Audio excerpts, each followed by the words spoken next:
Les artistes aiment la critique. Vrai ou faux?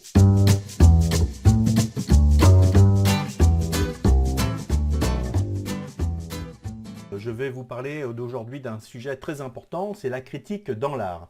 Mais avant, je voulais vous rappeler un petit peu le concept de vrai ou faux. Le vrai ou faux, en fait, c'est une vidéo qui prêche le faux pour avoir le vrai. Alors je vous invite à suivre attentivement tout ce qui va être dit pour ensuite faire votre propre opinion. À la fin de la vidéo, vous aurez un bonus pour vous récompenser de votre assiduité. Alors, je tiens tout de suite à vous prévenir que cette vidéo n'est pas faite pour les âmes sensibles.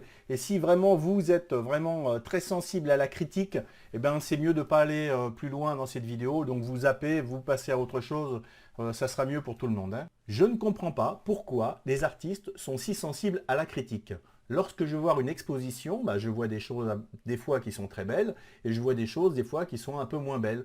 Alors j'aime bien faire des critiques positives pour les œuvres qui me plaisent et puis de temps en temps faire quelques critiques négatives sur les œuvres qui ne me plaisent pas. Donc ça peut être mon point de vue, ça peut être éventuellement peut-être un détail technique, une suggestion. Bon, bien entendu, tout ça c'est tout à fait subjectif parce que chacun a son opinion et puis la critique des uns, voilà, elle vaut ce qu'elle vaut. Mais bon, essayez de faire le test, allez voir donc un artiste qui expose et puis allez essayer de commencer un peu à critiquer son travail en disant voilà, peut-être que là ça aurait été mieux de mettre un peu plus de rouge, un peu plus de vert. Et là, vous êtes certain qu'en 3 minutes, vous allez vous faire un ami pour la vie, hein. Ça, c'est sûr que les artistes en général apprécient beaucoup quand les gens critiquent leur travail. Ça, c'est vrai, hein. Donc en fait, la seule critique qui est autorisée, c'est la critique, oh c'est formidable, oh c'est vrai que, oh quelle peinture, oh quelle œuvre. Alors tout ça, c'est tout à fait autorisé et c'est même conseillé. Donc n'hésitez pas à émettre ces critiques à profusion et là vous êtes sûr que vous allez avoir un succès, mais alors phénoménal. Alors, pourquoi cette réticence justement à la critique? Quand on est dans un processus d'apprentissage, notamment d'apprentissage de l'art, c'est normal, on a un professeur, et puis le professeur de temps en temps il vient, il nous corrige, et puis il nous aide comme ça à progresser. En fait, d'une certaine manière, c'est les critiques qui sont émises, les incitations à surpasser qui vont faire que l'artiste, à un moment donné, va se construire et va réussir à arriver voilà, à un certain niveau de qualité de peinture. Voilà, mais ce qui se passe, c'est que quand l'artiste sort de l'école, il oublie complètement, quoi. En fait, il a l'étiquette, paf, ça y est, moi je suis un artiste, et à partir de là, vraiment, on ne peut plus critiquer. Donc tout ce qu'il fait, ça doit être bien, ça doit être formidable, et c'est à ce moment-là que l'artiste va peut-être commencer à se mettre dans une sorte de cocon, et va empêcher, en fait, éventuellement une évolution qui pourrait être basée sur l'écoute des gens, et puis prendre en compte ces critiques pour effectivement faire évoluer son art. Qu'en est-il dans l'histoire? Par exemple, si nous prenons des grands artistes, comment eux réagissaient-ils à la critique? Par exemple, on va parler de Rodin. Rodin, donc c'est un sculpteur qui est très connu maintenant, c'est un des fondateurs de la sculpture moderne du XXe siècle. Mais il faut savoir qu'à son époque, c'était une personnalité qui était très critiquée. Par exemple, l'exposition universelle de 1900, il est à côté, quoi. C'est-à-dire qu'il n'a pas été accepté ou n'a pas participé. Donc Rodin a décidé de faire, à côté de l'exposition universelle, sa propre exposition, qui a eu d'ailleurs un grand succès. Et puis tout au long de sa carrière, il a été victime de dessins humoristiques qui le présentaient d'une manière peu flatteuse, en présentant ses œuvres, ses sculptures comme des épouvantails. Donc épouvantails aujourd'hui qui n'ont pas de prix et qui sont dans tous les grands musées du monde. Et voilà, donc c'est un petit peu comme ça que ça s'est passé avec Rodin. Maintenant, si nous prenons un autre cas, qui est le cas Manet, alors ne pas confondre avec Monet, hein, donc Monet, bon, vous voyez, c'est les nymphéas qui trempent dans l'eau, hein, à Giverny, alors que Manet, c'est plutôt le chef de file des impressionnistes. Alors vous savez que les impressionnistes également, en leur temps, ils n'ont pas eu forcément un gros succès, puisqu'ils étaient interdits en fait d'exposer tout simplement. Et ça a duré plusieurs années avant qu'ils décident eux-mêmes de faire leur propre exposition pour justement exposer l'art impressionniste, qui d'ailleurs a été très critiqué parce qu'on considérait que c'était un art dégénéré, que ça n'avait rien à voir avec la qualité de la peinture classique. Voilà. Bon, maintenant, quand on connaît des années après le succès des impressionnistes, on comprend bien que la critique qu'ils ont dû subir, voilà, n'avait pas beaucoup de sens. Donc Manet est un petit peu particulier dans ce groupe-là, puisque à un moment donné, bon, Manet c'est le chef de file, hein, d'une certaine manière. Alors c'est un bourgeois, hein, c'est quelqu'un qui est bien installé. Et puis un jour, on fait une remarque à Manet, on lui dit, mais bon, quand même, tu fais toujours de l'art, mais tu choques pas beaucoup les gens, en fait, tu fais toujours quelque chose d'assez attendu.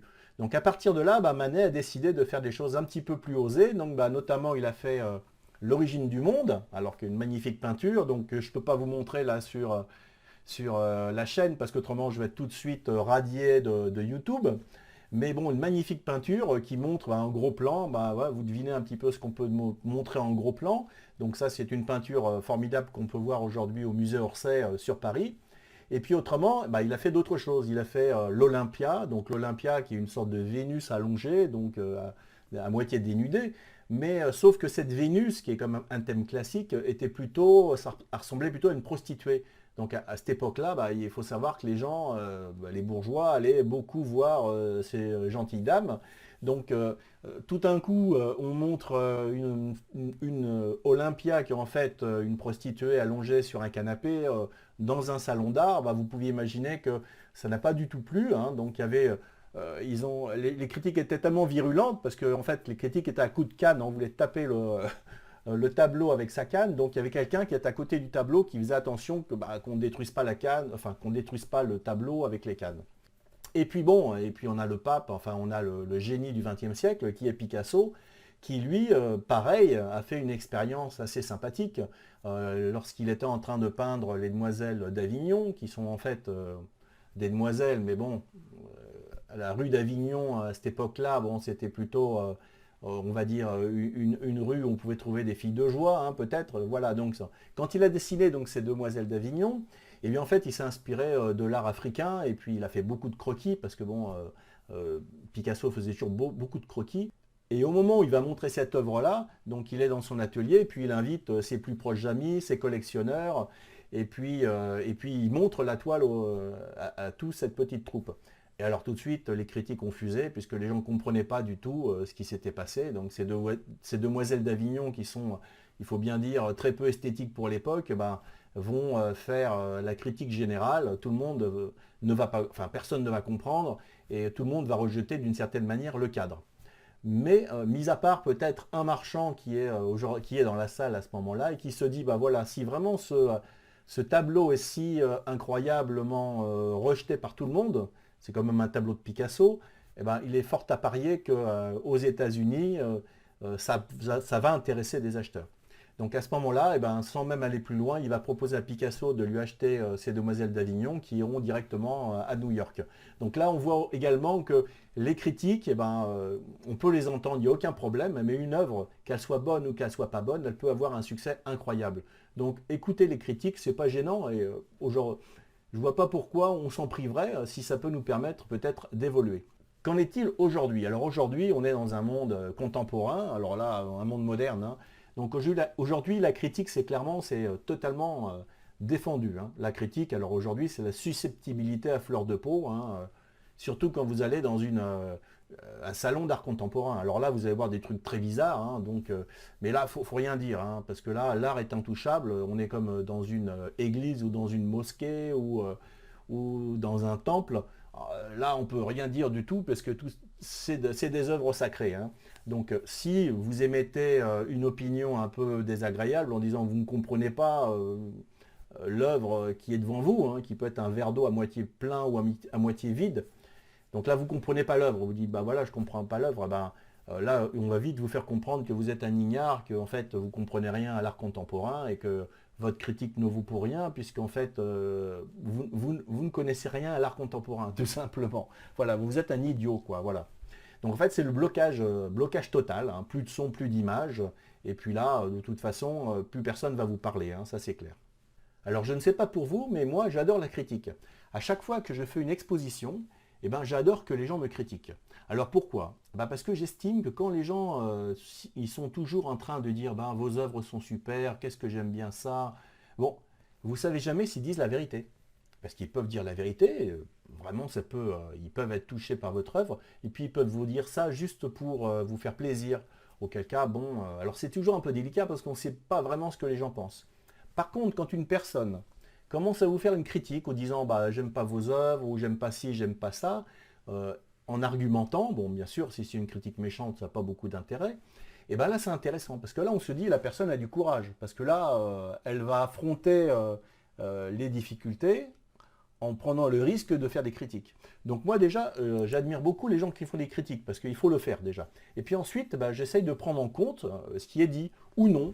Hein, c'est-à-dire que j'écoute, et puis si je trouve que c'est intéressant, bah, je vais peut-être l'utiliser pour évoluer. Et puis si je trouve que c'est pas très intéressant, bah, je vais quand même le noter, et puis c'est pas grave, la vie continue, et je ne serai pas du tout fâché que cette personne bah, n'ait pas aimé mon art, parce qu'en fait tout le monde ne peut pas aimer l'art hein, en général, et votre art en particulier.